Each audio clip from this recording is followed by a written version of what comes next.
safe and removed. You never get hung up. Never. I wanted to share this because just the other day, a friend and I were talking about being Lakota. So, and sort of what that means, even in our own language, just the word Lakota.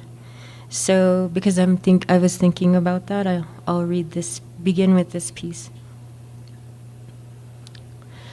Whereas I did not desire in childhood to be a part of this, but desired most of all to be a part, a piece combined with others to make up a whole.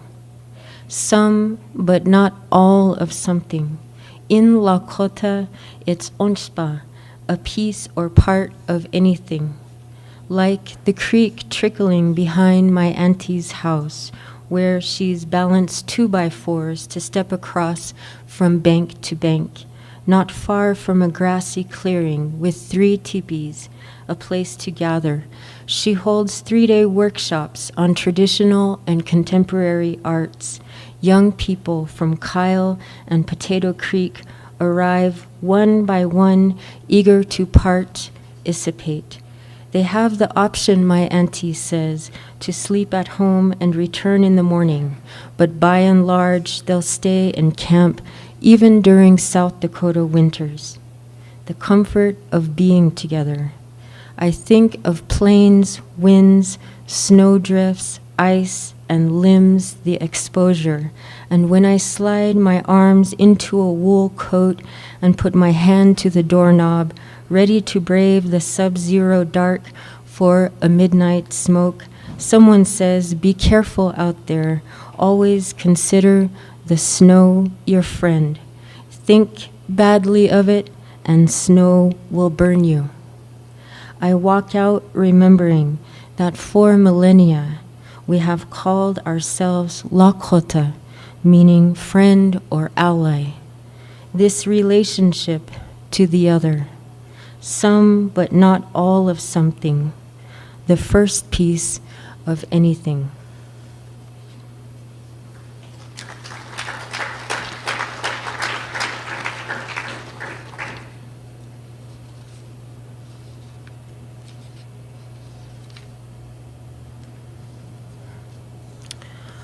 I'm going to risk it, and I'm going to read a piece that mentions my daughter, and she's here, and she hates it when I read this. But I'll see if she'll let me get away with it. Okay. Whereas my eyes land on the shoreline of, this is a quote from the document. The arrival of Europeans in North America opened a new chapter in the history of Native peoples. Because in others I hate the act of laughing when hurt, injured, or in cases of danger, that bitter hiding. My daughter picks up new habits from friends. She'd been running, tripped, slid on knees and palms onto asphalt. They carried her into the kitchen. She just fell. She's bleeding. I winced. Deep red streams down her arms and legs, trails on white tile. I looked at her face. A smile quivered her. A laugh, a nervous. Doing as her friends do, she braved new behavior, feigned a grin. I can't name it, but I could spot it. If you're hurting, cry, I said. You must show your feelings so that others know, so that we can help. Like that, she let it out, a flood from living room to bathroom. Then a soft water pour. I washed carefully, light touch, clean cotton to bandage. I faced her, I reminded. In our home, in our family, we are ourselves, real, feelings. You can do this with others. Be true. I sent her to the couch with a movie, her leg propped gently. Take it easy. Yet I'm serious when I say I laugh reading the phrase, opened a new chapter. I can't help my body.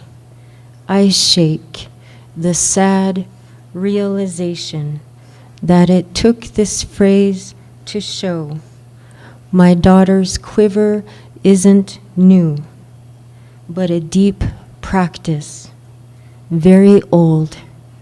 She's watching me.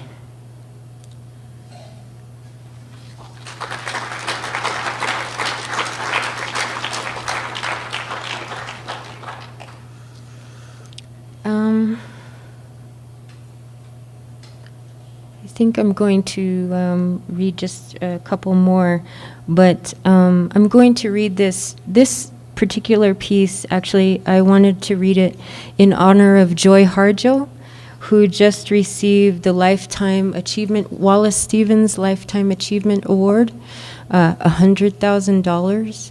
So that was pretty exciting. And I wrote this piece. I don't always, like when I read this piece, I don't always reveal who it's about. But tonight I just wanted to share that this is about Joy Harjo. When I first met her, and I was a student at IAIA. And so she has a special place in my own poetic history as a young person. And so anyway, this is in honor of her. Whereas she wrote a poem about him, he is a relative of mine. She's a lauded poet. She shakes my hand. When they were young, she says, he had an episode at the Indian school. Really, I want to ask for the story, but I don't, and admire how tension chisels detail into memory.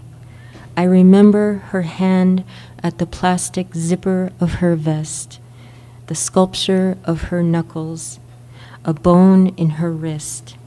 How much should she tell me? How much to withhold? I watch her ask her higher self. He broke down in a way the rest of us wanted to, she offers. I have not finished the poem, she says, but now that we've met, maybe I will. I'll send you a copy if I do. Okay, I'd love it.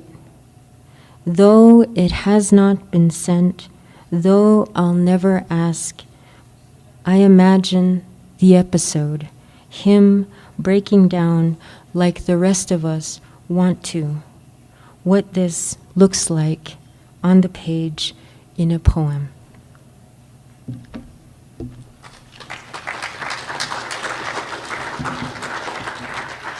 I don't know, maybe I shouldn't reveal this, but that poem was also actually about my dad. And she went to school with him, and she said one time he broke down, and as I said in the poem. And so for the longest time, when you say breakdown, that can mean all kinds of things. And I've seen people break down, and it can be really scary. So all these years, I imagined these crazy episodes. And then maybe a few months ago, she messaged me, and we were talking. And she actually said that he had gotten, this was at the Institute of American Indian Arts in the 60s. And it was a boarding school then. And I guess he'd gotten really upset, and he kicked in the windows on the whole side of one building. And actually, it wasn't as bad as what I imagined.